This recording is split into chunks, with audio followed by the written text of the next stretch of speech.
Hi, my name is Sean and I'm a father of two. Hi, my name is Ronald. I'm a father of three. I'm Arjuna. I'm a father of one. I'm Jude, and I'm a father of two. Being a father changed me a lot. I become more mature and responsible, and all of my decisions always consider my family.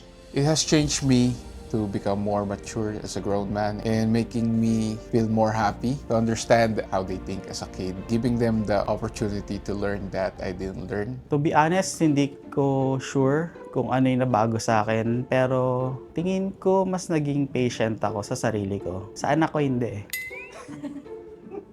Kasi mas napagbibigyan ko yung sarili ko na magalit sa kanya. Kasi nakikita ko kung bakit ako napapalo dati. Na-realize ko na dapat pala talagang pinapalo yung mga bata para natututo sila ng disiplina. I think being a father, it really made me more intentional with my actions, decisions, and communication. Well, before, I was more focused on getting the things that I want to do, but now, I think I am more concerned with my family so that I can ensure that I can bring a good life to my family every day.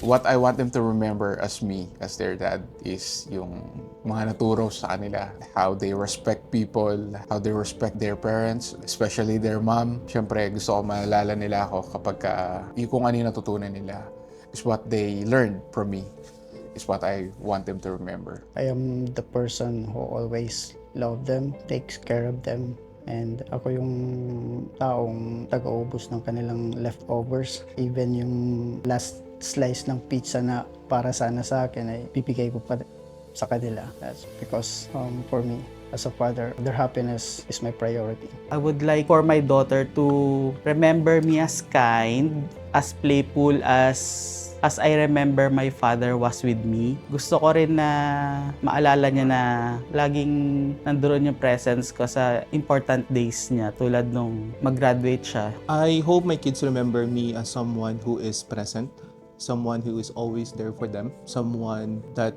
is not perfect, but someone that they can count on. So as a father, I want them to remember me as not only as a father, but as someone who is very kind and loving to them. So, happy Father's Day to all IO dads and to all dads out there. Happy Father's Day to all the fathers. Take care of your family.